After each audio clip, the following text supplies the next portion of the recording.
আসসালামু আলাইকুম ওয়া রাহমাতুল্লাহি ওয়া বারাকাতুহু। আলহামদুলিল্লাহ, আলহামদুলিল্লাহি রাব্বিল আলামিন। ওয়াসসালাতু ওয়াসসালামু আলান নবিয়্যিল আমিন মুহাম্মদ ইবনে আব্দুল্লাহ আলাইহি আফযালুস সালাতু ওয়া আজকাত তাসলিম ওয়া আলা আলিহি ওয়া সাহাবাতিহি ওয়া মান দাআ বিদাওয়াতিহি ইলা ইয়াউমিদ্দিন। আল্লাহুম্মা ইজআলনা মা'আহুম বিমান্নিক ওয়া কারামিকা ইয়া আকরামাল আকরামিন। আম্মা বা'দ। সুপ্রিয় দর্শক শ্রোতা, পৃথিবীর যে প্রান্তে বসে পিস টিভি দেখছেন, আপনাদের প্রত্যেককে অনেক অনেক প্রীতি আর মোবারকবাদ। বন্ধুগণ, আমরা ধারাবাহিকভাবে আমাদের এই আয়োজনে আলোচনা করছিলাম কবিরা গুনাহগুলোকে নিয়ে। কারণ আমাদের মাঝে আজ কবিরা গুনাহ স্বাভাবিক হয়ে গিয়েছে। সাধারণভাবে একান্ত অবজ্ঞায় অবহেলায় নিজেরা কবিরা গুনাহে জড়িয়ে যাচ্ছি। শুধু তাই না, আমাদের পরিবার পরিজন আপনজন দেশ আর জাতিতেও কবিরা গুনাহ ছড়িয়ে পড়ছে। অথচ আল্লাহ সুবহানাহু ওয়া তাআলা এই কবিরা গুনাহ ক্ষমা করবেন না তওবা ছাড়া। আর তওবা করলে ক্ষমা করবেন বটে, তবে আগে জেনে নেওয়া উচিত আমাদের কবিরা গুনাহ কি, তার প্রকৃতি কি, কেমন ভাবে আমাদের মাঝে ছড়িয়ে যাচ্ছে। আর জানলে তা থেকে বেঁচে থাকা খুব অবশ্যই সহজ। বন্ধুগণ, আমাদের এই উদ্যোগ কেবল পরস্পরে ওসিয়ত করে, আলোচনা করে, পর্যালোচনা করে কবিরা গুনাহগুলো জেনে নিয়ে তার থেকে বেঁচে থাকার প্রয়াস মাত্র। আল্লাহ সুবহানাহু ওয়া তাআলা আমাদের সকলকে কবিরা গুনাহ থেকে বেঁচে থাকার তৌফিক দিন, আর আমাদের প্রত্যেককে যা জানবো তা আমল করার তৌফিক দিন। আল্লাহ আমাদের সকলকে কবুল করুন, আমিন। বন্ধুগণ, আজকে একটি কবিরা গুনাহ নিয়ে আমরা আলোচনা করতে চাই, আর তা হলো প্রতিকৃতি আঁকা অথবা মূর্তি আর প্রতিকৃতি প্রতিচ্ছবি বানানো। এটা একটি কবিরা গুনাহ। সুবহানাহু ওয়া তাআলা আমাদেরকে নিজের তার প্রদত্ত আকল, তার প্রদত্ত বিবেক, তার প্রদত্ত বুদ্ধকে কাজে লাগিয়ে জ্ঞান অর্জন করে করে তার প্রদত্ত নিয়ামতগুলোকে সমন্বিত করে, সংযুক্ত করে, সম্পৃক্ত করে, গবেষণা করে, রিসার্চ করে অনেক কিছুই তৈরি করতে ক্ষমতা দিয়েছেন। কিন্তু মৌলিকভাবে মৌলিক সৃষ্টির কোনো কিছুই সৃষ্টি করার ক্ষমতা দেননি। আর সৃষ্টি করার ক্ষমতা যেহেতু দেননি, তাই এর প্রতিকৃতি, এর আকৃতি, এর দৈর্ঘ্য প্রস্থ ভেদ সম্মিলিত কোন কাঠামো তা তৈরি করাকে নিষেধ করেছেন, হারাম করেছেন আল্লাহ সুবহানাহু ওয়া তাআলা। এবং বিশ্বনবী মুহাম্মদুর রাসূলুল্লাহ সাল্লাল্লাহু তাআলা আলাইহি ওয়াসাল্লাম আমাদেরকে সাবধান করেছেন। আর এটা বড় অপরাধ, কবিরা গুনাহ। সত্যিকার তো মানুষ পারবে না, যা পারবে না তা করবে কেন? স্বাভাবিকভাবে এই প্রসঙ্গগুলো নিয়ে কথা বলতে গেলে তিনটি বিষয় আমাদের সামনে আসে। একটি হলো নিখিল সৃষ্টির স্বাভাবিকতা, আল্লাহ সুবহানাহু ওয়া তাআলা যা সৃষ্টি করেন তার সৃষ্টি। আর আরেকটি হলো বিজ্ঞানময়তা। আর আরেকটি হলো যে আল্লাহ সুবহানাহু ওয়া তাআলার প্রদত্ত যোগ্যতার বলে বিজ্ঞান আর বিজ্ঞানময়তাকে কাজে লাগিয়ে মানুষের নিজস্ব কোনো সৃষ্টি। বন্ধুগণ, এই তিনটি জিনিসকে যদি এক এক করে ভেঙ্গে বলি, তাহলে দেখুন আল্লাহ সুবহানাহু ওয়া তাআলা তিনি আকাশ আর জমিন সৃষ্টি করেছেন। আকাশ আর জমিন সৃষ্টি করার আগে বিশাল আকাশের কোনো সিম্বল, কোনো নমুনা, কোনো পূর্ব কাঠামো ছিল না। তিনি জমিন সৃষ্টি করেছেন। জমিন এর আগে আর কোনো প্রতিকৃতি, জমিনের কোনো আকৃতি, জমিনের কোনো নমুনা ছিল না। তিনি বাদিয়, রব্বুল আলামিন অনস্তিত্ব থেকে অস্তিত্ব দিয়েছেন, তাই তিনি বাদিউস সামাওয়াতি ওয়াল আরদ, আকাশ আর জমিন তিনি নিজের থেকেই সৃষ্টি করেছেন। শুধু তাই না, তিনি আমাদেরকে সৃষ্টি করেছেন আর আমাদের বসবাসের উপযোগী করার জন্য আকাশ আর জমিনকে দিয়ে সুন্দর ছাদ আর বিছানার ব্যবস্থা করেছেন। রব্বুল আলামিন বলেছেন, হুয়াল্লাযী জাআলা লাকুমুল আরদা ফিরাশান, তিনি জমিনটাকে বিছানা করে দিয়েছেন। ওয়াস সামাআ বিনাআ, বিশাল আকাশটাকে ছাদ করে দিয়েছেন। ওয়া আনজালা মিনাস সামাই মাআন, তিনি আকাশ থেকে অবতীর্ণ করেন বৃষ্টির পানি। ফাআখরাজা বিহি মিনাস সামারাতি রিজকাল লাকুম, আর আকাশ থেকে বৃষ্টির পানি নামলে ওই বৃষ্টির পানি দিয়ে জমিন থেকে উৎপাদিত হয় ফসল, আমরা খাই। আল্লাহ সুবহানাহু ওয়া তাআলা এই বিশাল আকাশ, বিস্তীর্ণ জমিন, বৃষ্টি আর ফসল তিনি সৃষ্টি করেন, আর তা ভোগ করার জন্য আমাদেরকে সৃষ্টি করেছেন। আমাদেরকে কিভাবে সৃষ্টি করেছেন? রব্বুল আলামিন আমাদের সৃষ্টির প্রক্রিয়াগুলো নিজেই কোরআন আল কারীমে বলে দিয়েছেন। রব্বুল আলামিন বলেছেন, প্রথম ওহীতেই বলেছেন, মানুষকে সৃষ্টি করেছেন রব্বুল আলামিন আলাক থেকে। আলাক কুত থেকে কিভাবে আসে? সূরাতুত তারিক রব্বুল আলামিন বলেছেন ইয়াখরুজু মিন বাইনিস সুলবি ওয়াত তারাইব, বাবার মেরুদণ্ড আর মায়ের বক্ষদেশ থেকে বের হয়।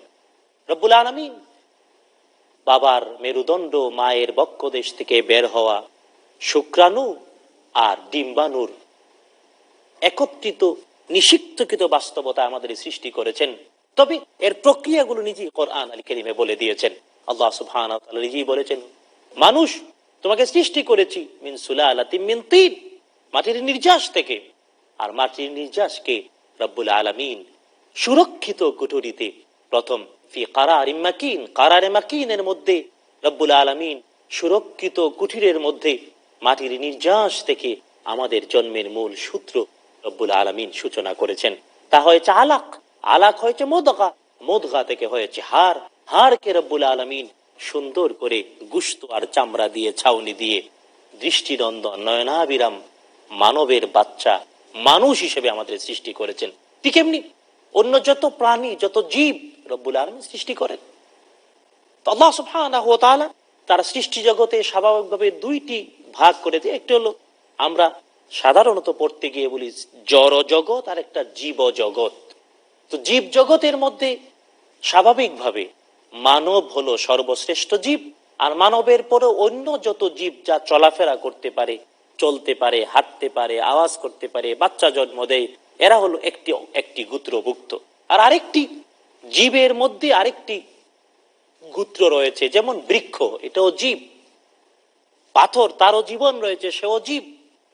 তো বৃক্ষ এবং পাথর সহ নদী নালা নদ নদী ন্যাচারাল সুন্দর দৃশ্য, শুধু তাই না, বৃক্ষের অনেকগুলো জাত প্রকার আর প্রকরণ রয়েছে। আল্লাহ সুবহানাহু ওয়া তাআলা সৃষ্টি জগতের মানুষ এবং চলমান প্রাণী যা জীব যা চলে, এই সবগুলোকে রব্বুল আলামিন তার নিদর্শন করেছেন। এর কোনো একটা কেউ তৈরি করতে পারে না, বিজ্ঞান যতই অ্যাডভান্স হোক না কেন। দুর্ভাগ্যজনক বিষয় হলো আজ বিজ্ঞানের পরিচয় এবং বিজ্ঞান কাকে বলে তা চর্চা এবং আলোচনা করতে গিয়েও আমরা উলট পালট করছি। আমরা বিজ্ঞানকে কখনো কখনো আল্লাহ সুবহানাহু ওয়া তাআলার মহান কর্তৃত্ব এবং ক্ষমতার সামনে একান্ত প্রতিরোধক অথবা প্রতিযোগিতায় দাঁড় করিয়ে দিচ্ছি, নাউযুবিল্লাহি মিন যালিক। অথচ বিজ্ঞান কি সহজ ভাষায় বললে, কিন্তু দুর্ভাগ্যজনক সত্য মাঝে মাঝে বিজ্ঞানকে আমরা আল্লাহ সুবহানাহু ওয়া তাআলার সাথে প্রতিযোগিতায় দাঁড় করিয়ে দিচ্ছি, তার ক্ষমতা এবং কর্তৃত্বের সাথে সমান্তরাল অবস্থানে দাঁড় করানোর অপচেষ্টা করছি। অথচ জানা উচিত বিজ্ঞান কাকে বলে। খুব সহজ ভাষায় বিজ্ঞানের সংজ্ঞা যদি বলতে হয়, তাহলে বলতে হয় এই নিখিল বিশ্বের অন্তহীন সৃষ্টি, অন্তহীন রহস্য উন্মোচনে, নিখিল বিশ্বের সকল সৃষ্টির অন্তহীন রহস্য উন্মোচনে মানুষের অর্জিত জ্ঞান, অভিজ্ঞতা, তত্ত্ব আর তত্ত্বের সুষ্ঠু আলোচনা, পর্যালোচনা এবং গবেষণার নাম বিজ্ঞান। সহজ ভাষায় বিজ্ঞান মানে এই নিখিল সৃষ্টির অন্তহীন রহস্য। নিখিল সৃষ্টির প্রত্যেকটাই রহস্যময়। এর রহস্য উদ্ঘাটন মানুষ তার নিজের উপকারের জন্য, কল্যাণের জন্য রব্বুল আলামিনের ইবাদত হিসেবে সকল সৃষ্টির রহস্য উন্মোচন করতে পারে, করা উচিত। কারণ এই পৃথিবীতে একটি কাজ সর্বশ্রেষ্ঠ ইবাদত, তা হলো জ্ঞান চর্চা করা। আল্লাহ সুবহানাহু ওয়া তাআলার সৃষ্টির হিকমতকে, সুগভীর পরিকল্পনাকে, রব্বুল আলামিনের নৈপুণ্যতা, সৃষ্টি নৈপুণ্যতাকে অনুধাবন করা, অবলোকন করা, বিশ্লেষণ করা, ভেঙ্গে ভেঙ্গে বলে সবচেয়ে বড় ইবাদত। রব্বুল আলামিন বলেছেন যারা ঈমানদার তাদের চেয়ে যে জ্ঞানী তার মর্যাদা অনেক বেশি। কেমন? ইয়ারফাইল্লাহু আল্লাযীনা আমানু, ঈমান আনলেই একটি মানুষের মর্যাদা সমুন্নীত হয়, কিন্তু ওয়াল্লাযীনা উতুল ইলমা দারাজাত। রব্বুল আলামিন বলেছেন যার জ্ঞান রয়েছে, যার ইলম রয়েছে, যে ইলম চর্চা করে, সে অনেক বেশি মর্যাদাময়। সুতরাং স্বাভাবিকভাবে ঈমান মর্যাদার কারণ, কিন্তু ঈমানের পরে জ্ঞান অর্জনটা অনেক বেশি মর্যাদার কারণ। সুবহানাল্লাহ।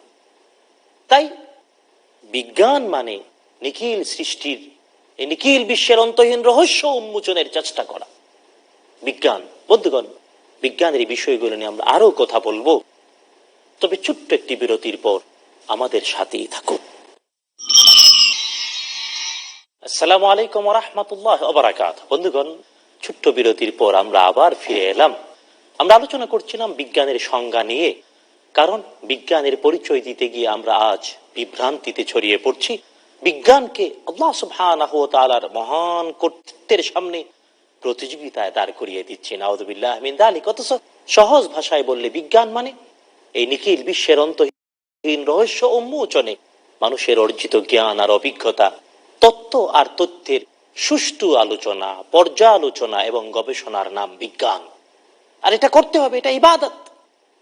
শুধু তাই না, আল্লাহ সুবহানাহু ওয়া তাআলা এই পৃথিবীতে বিশ্বনবী মুহাম্মদুর রাসূলুল্লাহ সাল্লাল্লাহু তাআলা আলাইহি ওয়াসাল্লামকে পাঠানোর হাজার হাজার বছর আগে কোন বিতর্কের ঊর্ধ্বে ইব্রাহিম আলাইহিস সালাতু ওয়াস সালাম কাবাগর পুনর্নির্মাণ করে মুহাম্মদ সাল্লাল্লাহু আলাইহি ওয়াসাল্লামের জন্য যে দোয়া করেছিলেন, ওই দোয়াতে তার কাজ কি হবে তাও বলে দিয়েছিলেন। তিনি বলেছিলেন, রব্বানা ওয়াবআস ফীহিম।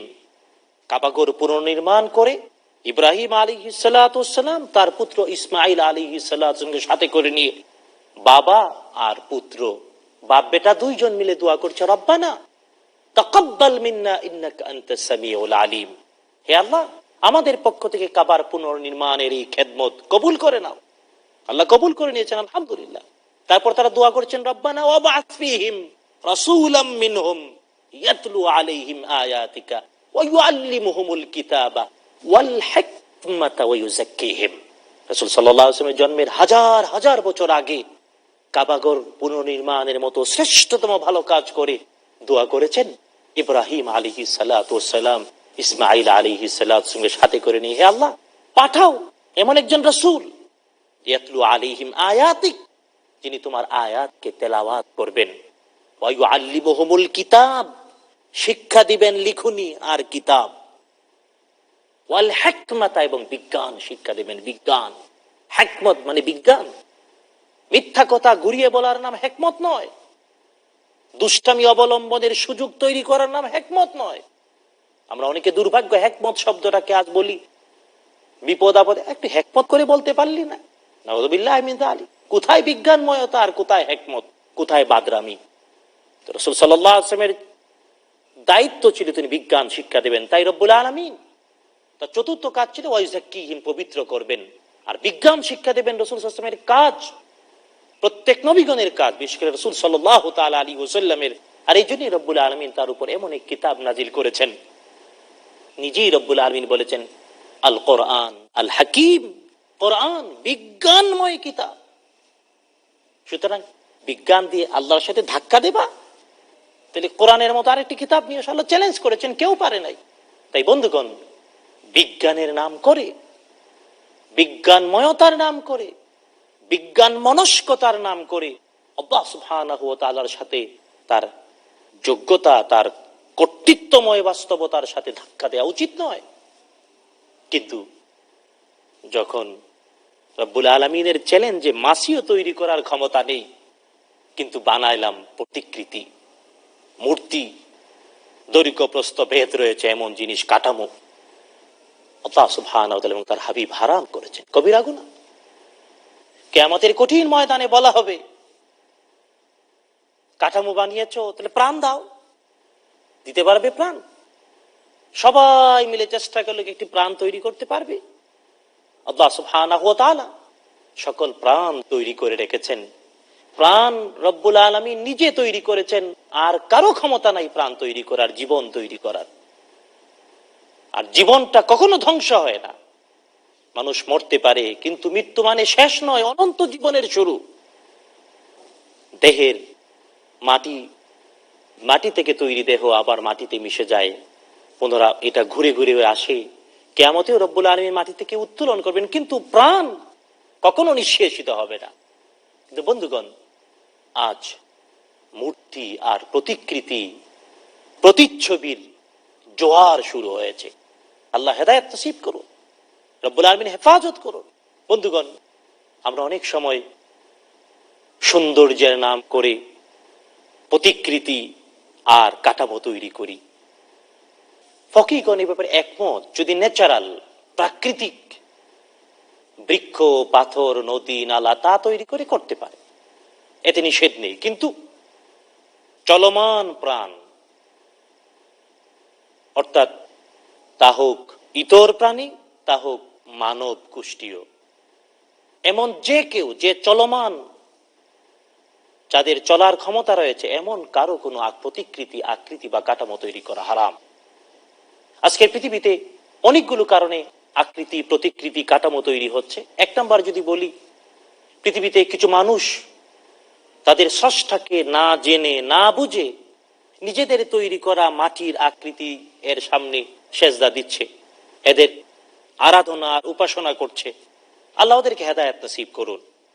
এই পৃথিবীতে কিছু মানুষ না জেনে না বুঝে তাদের স্রষ্টাকে না জানার কারণে, অথবা অজ্ঞতা, অবহেলা আর নিজেরাই শয়তানের দাস হয়ে যাওয়ার কারণে, শয়তানের গুলামি, শয়তানের আনুগত্যে নিজেদেরকে ডুবিয়ে দেওয়ার কারণে কিছু কাঠামো আর আকৃতি তৈরি করে তার ইবাদত করে, তার উপাসনা করে, তার আরাধনা করে। আল্লাহ ওদেরকে হেদায়েত নসিব করুন। কিন্তু এরপরে কাঠামো, আকৃতি আর প্রতিচ্ছবি, প্রতিকৃতি তৈরি করা যারা নামে ইমানদার, তাদের মাঝেও ছড়িয়ে পড়েছে। বন্ধুগণ, আমাদের মাঝে যদি আমরা বলি সহজ বাস্তবতায়, কাঠামো, প্রতিকৃতি, প্রতিচ্ছবি আজ তৈরি হচ্ছে নিজের ঘর বাড়িকে সাজানোর জন্যে। বিভিন্ন ধরনের প্রাণের কাঠামো যারা চলমান, হতে পারে তা ইতর প্রাণীর অথবা কোনো মানুষেরও আকৃতি তৈরি করা হচ্ছে, এর দ্বারা আভিজাত্য প্রদর্শন করা হচ্ছে। নাউযুবিল্লাহ মিন যালিক। যদি কারো ঘরে ইতর প্রাণী হোক, মানব বংশীয় হোক, যে কারো কোনো কাঠামো, দৈর্ঘ্য প্রস্থ ভেদ রয়েছে, এমন প্রতিকৃতি থাকে, বিশ্বনবী মুহাম্মদুর রাসূলুল্লাহ সাল্লাল্লাহু আলাইহি ওয়াসাল্লাম জানিয়েছেন, ওই ঘরে রব্বুল আলামিনের রহমতের ফেরেশতা প্রবেশ করেন না। যদিও স্বাভাবিকভাবে রয়েছে ফেরেশতা প্রবেশ করেন না, কারণ আজকে আমাদের সমাজে আভিজাত্যের নামে, সৌন্দর্যের নামে আমরা ঘরের মধ্যে প্রতিকৃতি, মূর্তি আর কাঠামো রাখি। অনেকে আবার প্রতিকৃতি, কাঠামো সম্মান জানানোর জন্য রাখে। ফুল দিয়ে কাঠামোর সামনে সম্মান করা হয়। যদি সম্মান করতে চাও তাহলে প্রাণ দিয়ে দাও, প্রাণ দিলে তো সর্বোচ্চ সম্মান হবে, দাও না দেখি। পারবে কেউ? আল্লাহ সুবহানাহু ওয়া তাআলা এবং তার হাবিব যেটা হারাম করেছেন, এমনটা করা উচিত নয়। সবাই মিলেও তো প্রাণ দিতে পারবে না, তাহলে কেন এই দুষ্টামি? আজ সম্মান প্রদর্শনের নামে প্রতিকৃতি তৈরি করা হচ্ছে, সামনে ফুল দেয়া হচ্ছে, বিভিন্ন আয়োজন করা হচ্ছে। নাউযুবিল্লাহ মিন যালিক। হারাম, কবিরা গুনাহ। এর সাথে যারা জড়িত, যেভাবেই জড়িত, কবিরা গুনাহ। নিজের ঘরে সৌন্দর্য প্রদর্শনের জন্য, আভিজাত্য প্রদর্শনের জন্য কাঠামো রাখবেন, মূর্তি রাখবেন, প্রতিকৃতি রাখবেন, কবিরা গুনাহ। আবার কখনো কখনো হয় এমন যে পুতুল তৈরি করা হচ্ছে, পুতুল। যদিও ফকিহগণ এ ব্যাপারে দুই মত প্রকাশ করেছেন, দুইটি অভিমত প্রকাশ করেছেন। একটি হলো কেবল বাচ্চাদের শিক্ষার জন্যে যদি কোনো হিংস্র প্রাণীর এমন পুতুল তৈরি করে দেয়া হয়, যাতে বাচ্চা দেখলো, বুঝলো, শিকার জন্য, এটা জায়েজ হতে পারে বলে একদল আলেম অভিমত দিয়েছেন। কিন্তু আরেক দলের অভিমত, না, কোনোভাবেই প্রতিকৃতি, কোনোভাবেই কাঠামো, কোনোভাবেই প্রাণের প্রতিচ্ছবি অথবা দৈর্ঘ্য প্রস্থ ভেদ রয়েছে এমন জিনিস তৈরি করা হারাম। ইসলামী শরীয়ত নিষেধ করেছে, এটা কবিরা গুনাহ। বন্ধুগণ, দুর্ভাগ্যজনক সত্য, কিন্তু আজ আমাদের মাঝে তা হচ্ছে, হচ্ছে অনেকভাবেই হচ্ছে। দুর্ভাগ্যজনক বিষয়ে আমরা যেন আজ তা ভুলেই যাচ্ছি। অনেক ইমানদার, অনেক বংশানুক্রমিক মুসলমানেরাও মৃত ব্যক্তির প্রতিকৃতি তৈরি করে রাখছে, তাকে সম্মান দেখাচ্ছে। প্রতিকৃতি তৈরি করে অনেক ইমানদারেরা, বংশানুক্রমিক মুসলমানেরাও অনেক মৃত ব্যক্তির দৈর্ঘ্য প্রস্থ ভেদ সম্বলিত প্রতিকৃতি আবিষ্কার করে রেখেছে। প্রতিকৃতি আবিষ্কার করে, প্রতিকৃতি তৈরি করে তাকে সম্মান দেখাচ্ছে। বন্ধু, যদি সত্যিই ওই মৃত ব্যক্তিটাকে সম্মান দেখাতে চান, তাহলে তার জন্য দোয়া করুন, তার মাগফিরাত কামনা করুন। তার যদি সত্যি কোনো ভালো আদর্শ থেকে থাকে, তা প্রতিপালনের চেষ্টা করুন। তার মূর্তির সামনে দাঁড়ায় থেকে সেলুট মেরে, এটা কেমন অসার সম্মান, কেমন অসাধু সম্মান, কেমন অবাস্তব সম্মান, বিবেকে বাদে না? কিন্তু আজ আমাদের সমাজে হচ্ছে। প্রসঙ্গত অনেকেই বলবেন যে ছবি আঁকা, আমরা আগেই বলেছি প্রাণ রব্বুল আলামিন তিন ভাগে আমরা স্বাভাবিকভাবে দেখি। একটি হলো প্রাণী বটে, গাছ, বৃক্ষ, তরুলতা, এই সব যা ন্যাচারাল প্রতিকৃতি, ন্যাচারাল সিন, ন্যাচারাল সিনারি, এটা ভিন্ন জিনিস। এর ছবি যদি কেউ আঁকতে পারে পাহাড়ের, পর্বতের, নদী নালার, বৃক্ষের। কিন্তু কোন ইতর প্রাণীও, তার যত ছোটই হোক আবার যত বড়ই হোক, পাশাপাশি মানুষ, এর কোনো প্রতিকৃতি, দৈর্ঘ্য প্রস্থ ভেদ সম্বলিত মূর্তি তৈরি করা যাবে না, হারাম। হ্যাঁ, প্রেক্ষাপট বাস্তবতায় আজকের সময়ে এসে ছবি উঠানোটা প্রয়োজন হয়ে পড়েছে। যদিও ফকিহগণ ছবি তৈরি করা, ছবি উঠানোর ব্যাপারটা নিয়েও শক্তভাবে কথা বলেছেন। কারণ আজকের সমাজে এটা প্রমাণিত, অযাচিত ছবি তৈরি করা এবং এর দ্বারা বেহায়াপনা, উলঙ্গতা, অশ্লীলতা সর্বত্র ছড়িয়ে দেওয়া হচ্ছে। সুতরাং এটা যদি কন্ট্রোল করা না হয়, মানবতার বিরুদ্ধে অপরাধ এটা। আর এটা তো কবিরা গুনাহ অবশ্যই। একান্ত প্রয়োজনে ছবি উঠানো যেতে পারে, তবে ছবি মানে যার দৈর্ঘ্য প্রস্থ ভেদ নেই, কেবল ছায়াটাকে প্রিন্ট করে নেওয়া হয়, ছায়া প্রিন্ট করে নিল, প্রয়োজনের খাতিরে যদ্দূর ব্যবহার করলো। তাই স্বাভাবিকভাবে ছবি আধুনিক বিজ্ঞানের যন্ত্রের সহযোগিতায় যা উঠানো হয় তাকে হারাম বলা মুশকিল। তবে দৈর্ঘ্য প্রস্থ ভেদ, কাঠামো, আকৃতি, দেহ, এইসব তৈরি করা হারাম। যারা এর সাথে জড়িত, যারা বিভিন্নভাবে এর আয়োজনে, এর সম্মানে, এর প্রচার আর প্রসারে জড়িত, প্রত্যেকে কবিরা গুনার সাথে জড়িত। বন্ধুগণ, একটু বিবেক দিয়ে চিন্তা করলেই সহজে অনুমেয়, এটা অনেক বড় অপরাধ। আল্লাহ সুবহানাহু ওয়া তাআলার সৃষ্টির সাথে কেলেঙ্কারি। অনেক কিছুই সৃষ্টি করতে পারি বলে, কিন্তু একটা মাছি তো সৃষ্টি করতে পারি না। তাহলে কেন এই বারম্বারতা? আসুন না আমরা সবাই মিলে সতর্ক হই, সাবধান হই, প্রতিকৃতি, মূর্তি আর প্রতিচ্ছবির মতো জঘন্য অপরাধে জড়িত থাকা থেকে। আল্লাহ সুবহানাহু ওয়া তাআলা আমাদের সকলকে হেফাজত করুন, আমিন। হাদা মা ইনদি ওয়াল ইলমু ইনদাল্লাহ আলাইহি তাওয়াক্কালতু ওয়া ইলাইহি উনীব। আসসালামু আলাইকুম ওয়া রাহমাতুল্লাহি ওয়া বারাকাতুহু।